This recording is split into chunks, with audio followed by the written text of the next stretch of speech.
Have you ever stopped to think about how incredible your eyes are? They are like amazing cameras, capturing the world around you and sending those pictures to your brain. Your eyes let you see the faces of your friends, the beauty of a sunset, and the words on this page. But have you ever wondered how this process works? Let's take a journey inside the eye to discover the secrets of how we see. Seeing starts with light. Light travels from objects all around us in straight lines called rays. Imagine light as tiny bouncing balls of energy. When these rays of light enter our eyes, our vision journey begins. The first stop on this journey is a transparent dome called the cornea. The cornea is like a window at the front of your eye. It helps to bend the light rays as they enter. This bending helps to focus the light so that we can see clearly. After passing through the cornea, light then continues through the pupil, a small opening in the center of the eye. The pupil looks like a small black dot in the middle of your eye. But don't let its size fool you. This tiny structure plays a crucial role in how we see the world around us.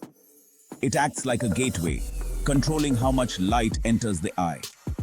Just like a camera lens adjusts to capture the perfect shot, your pupil adjusts to let in the right amount of light.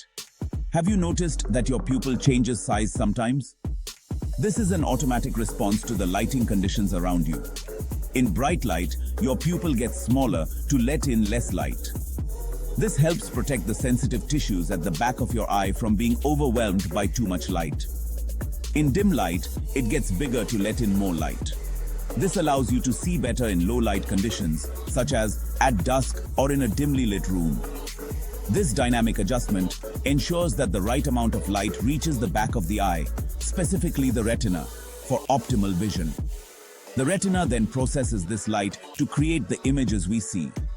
Surrounding the pupil is the iris, the colored part of your eye. The iris is not just for show, it has a very important function.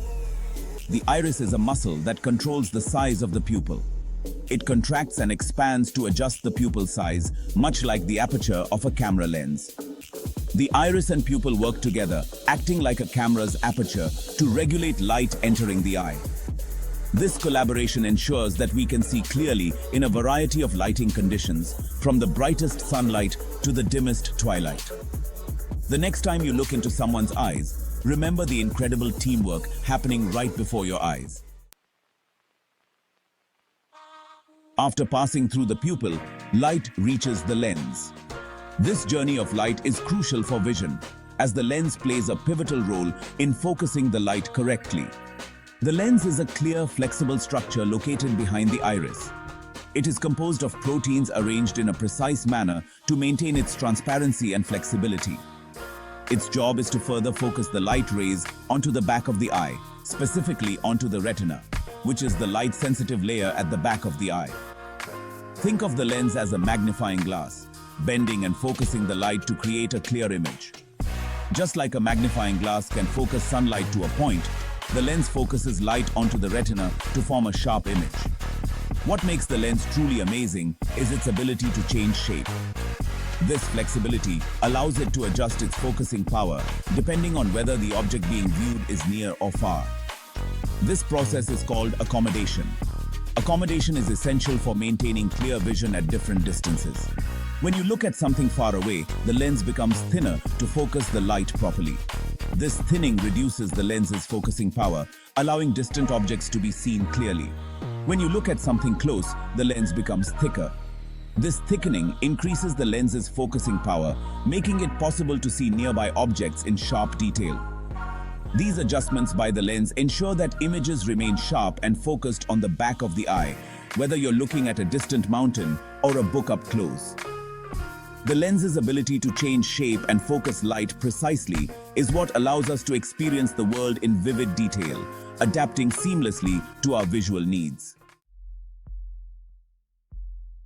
Section 5. The retina, where light becomes vision. At the very back of the eye lies the retina, a thin layer of tissue that's incredibly important for vision. This delicate structure is the gateway through which light is transformed into the images we perceive. The retina is like a screen in a movie theater, where the light finally comes to a stop and forms an image. Imagine the light entering your eye, traveling through various paths, and finally hitting this screen, creating a picture of the world around you. But the retina isn't just a passive screen, it's a complex structure containing millions of light-sensitive cells called photoreceptors. These photoreceptors are divided into two main types: rods and cones. Rods are responsible for vision in low-light conditions, while cones are essential for color vision and detail. These photoreceptors are responsible for converting light into electrical signals that our brain can understand. When light hits these cells, it triggers a chemical change that generates an electrical signal. This signal is then sent to the brain via the optic nerve. Without the retina and its remarkable photoreceptors, we wouldn't be able to see the world around us. The retina's ability to convert light into electrical signals is what makes vision possible. It's a process that happens in the blink of an eye, yet it's incredibly complex and vital for our perception. It is on the retina that the image is formed, reversed, and then processed by millions of tiny nerve cells. These nerve cells, known as ganglion cells, play a crucial role in transmitting the visual information to the brain. The brain then interprets these signals, allowing us to understand and interact with our environment. The retina is truly where light becomes vision, transforming mere photons into the rich tapestry of images that define our visual experience.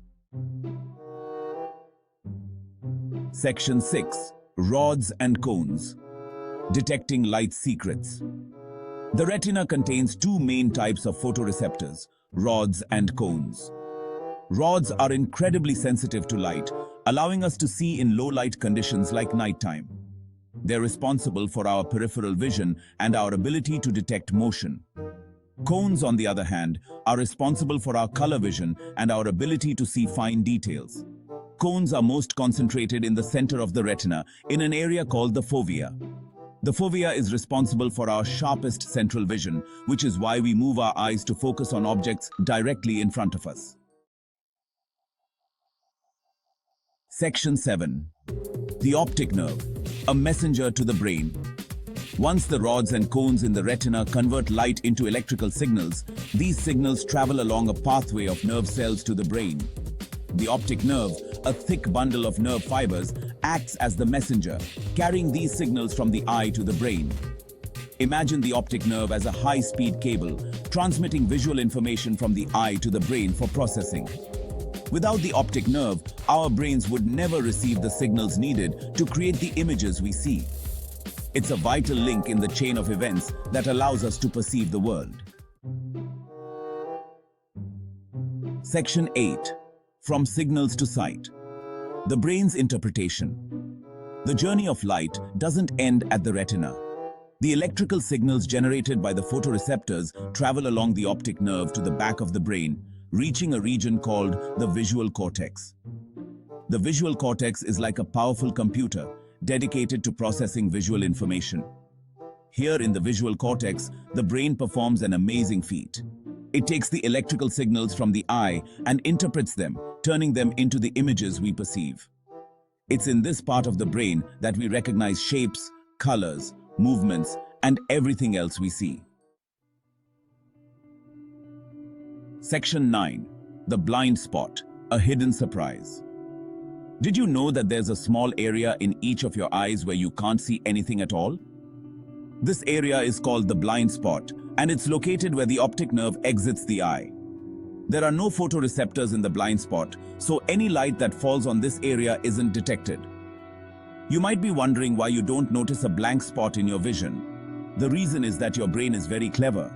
It fills in the missing information from the blind spot using information from the surrounding area, so you don't even realize it's there. Section 10. Keep exploring. From the moment light enters the cornea to the complex processing in the brain, the act of seeing is a remarkable journey. The human eye is an incredible organ, and understanding how it works can deepen our appreciation for the miracle of sight. So, the next time you look at something, take a moment to appreciate the amazing journey that light takes through your eyes and to your brain, allowing you to experience the world around you.